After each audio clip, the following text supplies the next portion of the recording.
મિત્રો, વિડીયોમાં આવતા નામ, પાત્ર અને ઘટના ફક્ત કાલ્પનિક છે. તેનો કોઈ પણ વ્યક્તિ, જાતિ કે ધર્મ સાથે સંબંધ નથી. આ વિડીયો મનોરંજન માટે બનાવવામાં આવેલો છે. તો ચાલો વિડીયોની શરૂઆત કરીએ. પૂરેપૂરી જોજો, ખૂબ મજા આવશે. આજ આખો દિવસ દુકાન પર દીપ્તિનું મન લાગ્યું નહીં. આખો દિવસ મનમાં ઉથલ-પાથલ મચી રહી હતી. કારણ કે સવારે ઘરેથી જ્યારે તે નીકળી તે વખતે જ માજી એટલે કે દીપ્તિના સાસુએ ધીમા અવાજમાં તેને કહી દીધું હતું કે, દીકરા, સાંજે જલ્દી ઘરે આવી જજે. અને તેમના જલ્દી આવજેનો અર્થ તે ભલી ભાંતિ સમજી રહી હતી. એટલે આખો દિવસ તે છાનીમાની રહી. બાજુમાં બેઠેલી તેની સહેલી બેલાએ પણ તેને 2-3 વાર પૂછ્યું કે શું વાત છે દીપ્તિ, આજે તું ઉદાસ કેમ લાગી રહી છે? ત્યારે દીપ્તિએ માત્ર સ્મિત કર્યું. હવે સાંજના 5 વાગ્યા હતા.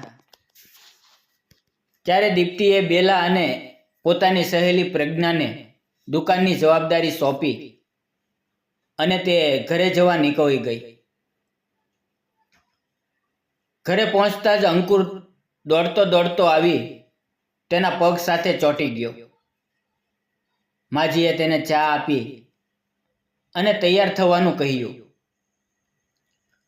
ચા પીને દીપ્તિએ હાથ મોં ધોઈને કપડાં બદલ્યા અને તૈયાર થઈ ગઈ.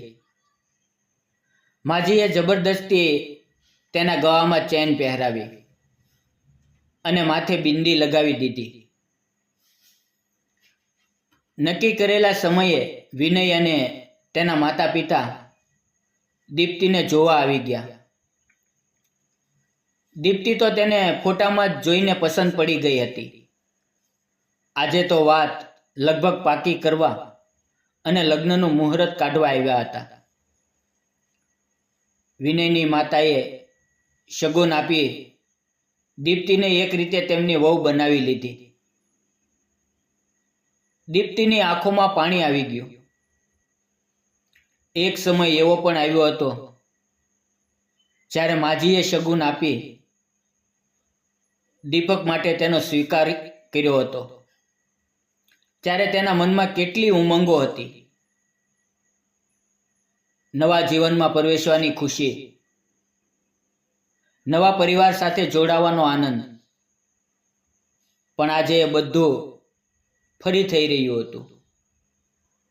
છતાં મનમાં કોઈ ખુશી કે ઉત્સાહ નહોતો, પણ ઉલટું દુઃખ અને ખાલીપો હતો. રાત્રે અંકુરે દીપ્તિના ગળામાં હાથ નાખીને પ્રેમથી પૂછ્યું, મમ્મી, તે અંકલ અને દાદા દાદી કોણ હતા? દીપ્તિએ તેના માથા પર હાથ ફેરવતા કહ્યું, બેટા, એ તો દાદાજીના મિત્રો અને તેનો પરિવાર હતો. અંકુર એને ચીપકીને ટૂંક સમયમાં ઊંઘી ગયો. પરંતુ દીપ્તિને આખી રાત ઊંઘ આવી નહીં. ફક્ત 6 વર્ષ પહેલા જ તેના દીપક સાથે લગ્ન થયા હતા. પ્રેમાળ પતિ આખો દિવસ સ્નેહ વરસાવતા સાસુ અને સસરા. દીપ્તિને લાગતું કે તેને દુનિયાનું બધું સુખ મળી ગયું. બાળપણમાં જ તેના માતા પિતાનું અવસાન થઈ ગયું હતું. તે મામા મામી પાસે મોટી થઈ હતી. તેમણે તેને ખૂબ જ સાચવી હતી. છતાં દીપ્તિનું મન કોઈને મમ્મી પપ્પા કહી બોલાવવા માટે તરસતું હતું. લગ્ન પછી દીપકના માતા પિતાએ તેને ભરપૂર પ્રેમ આપ્યો. દીપક તેનો એકનો એક દીકરો હતો. પણ દીપ્તિના રૂપે તેમને દીકરી પણ મળી ગઈ. 1 વર્ષની અંદર જ અંકુરનો જન્મ થયો. દીપક અને દીપ્તિના પ્રેમનું અંકુર દીપક દીકરી ઈચ્છતો હતો, છતાં દીકરાના જન્મ પર ખુશ થયો. તેણે જ પ્રેમથી તેનું નામ અંકુર રાખ્યું. નવા પરિવારનો પ્રેમ અને અંકુરના લાડમાં દીપ્તિએ પોતાના બાળપણનો અભાવ અને માતા પિતાના અકાળે અવસાનનો ઘા ભૂલાવી દીધો હતો. જીવનથી હવે તેને કોઈ ફરિયાદ નહોતી. પણ આ સુખના દિવસો ઝાઝા ન ટક્યા. એક નાનો એવો તાવ આવ્યો અને દવાની પ્રતિક્રિયામાં દીપકની હાલત એવી બગડી કે ફક્ત 3 જ દિવસમાં તે દુનિયા છોડીને ચાલ્યો ગયો. દીપ્તિનું મગજ શૂન્ય થઈ ગયું. હસતો ખીલતો દીપક અચાનક ચાલ્યો ગયો, જાણે દુનિયામાં ક્યાંય તેનું અસ્તિત્વ જ ન રહ્યું. દીપ્તિની દુનિયા ફરી ઉજ્જડ થઈ ગઈ.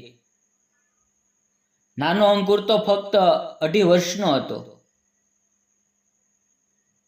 તેના માથા પરથી પિતાનો છાંયો ઉઠી ગયો. દીપકના માતા પિતાએ પોતાના દિલ પર પથ્થર રાખીને આ દુઃખ સહન કર્યું અને અંકુર અને દીપ્તિને સંભાળવા માંડ્યા. મહિનાઓ બાદ દીપ્તિ અંકુરની સંભાળમાં સમય પસાર કરતી. તેની ઘરની બાજુમાં નાનું બજાર હતું, જ્યાં ઉપરના માળે મહિલાઓ માટેનું માર્કેટ હતી. તેની સાસુએ દીપ્તિને પણ ત્યાં એક દુકાન અપાવી. રોજ સવારમાં અંકુરને સ્કૂલે મૂકી દીપ્તિ દુકાને જતી અને આખો દિવસ ગ્રાહકો અને સખીઓની વાતોમાં દિવસ પસાર થતો. બેલા અને પ્રજ્ઞા સાથે એની સારી મિત્રતા થઈ ગઈ હતી. હવે તે પોતાના જીવનમાં સામાન્ય બનવા માંડી. પણ સાસુ સસરાએ તેના ભવિષ્યની ચિંતા થવા માંડી. તેણે તેના ફરી લગ્ન માટે છોકરો શોધવાનું શરૂ કર્યું. દીપ્તિ તૈયાર નહોતી, પણ તેમને સાસુના આગ્રહ સામે ઝૂકવું પડ્યું. થોડા સમયમાં તેમને વિનય અને તેનો પરિવાર પસંદ આવ્યો. બધી વાતો પાકી થઈ ગઈ અને લગ્નની તારીખ નક્કી થઈ. પછી એક દિવસ માજીએ જણાવ્યું કે વિનય અંકુરને અપનાવવા તૈયાર નથી. તેની આ વાત સાંભળતા જ દીપ્તિ પર જાણે વીજળી પડી. પહેલેથી જ અંકુર પિતાનો પ્રેમ નસીબે છીનવી લીધો હતો. હવે માતા પણ છીનવાશે.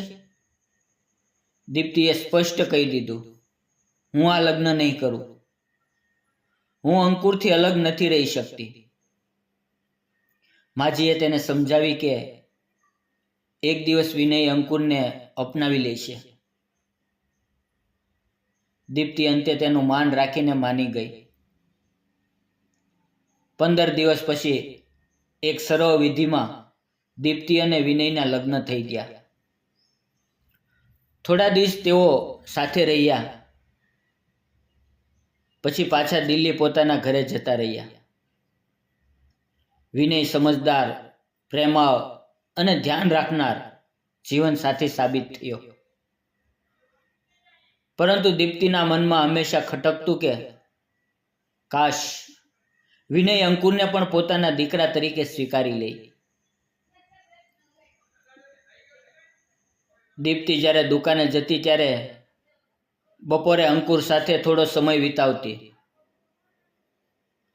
પણ સાંજે વિદાય લેતી વખતે અંકુરનું રડતું મુખ જોઈને તેનું કલેજું તૂટી જતું. કેટલાય મહિના પછી દીપ્તિને ખબર પડી કે તે ફરી માતા બનવાની છે. વિનય ખૂબ ખુશ થયો અને તેનું ખાસ ધ્યાન રાખવા માંડ્યો. અંતે દીપ્તિએ એક નાનકડા દીકરાને જન્મ આપ્યો. સાસુ સસરા થોડા મહિના તેની સાથે રહી ગયા. નાના છોકરાની સંભાળ લેતા લેતા દીપ્તિને અંકુરને ખૂબ યાદ કરતો. અંતે એણે વિનયને પૂછ્યું કે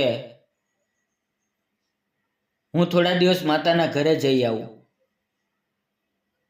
તેના પતિ વિનયે મંજૂરી આપી. દીપ્તિ તેના ઘરે ગઈ.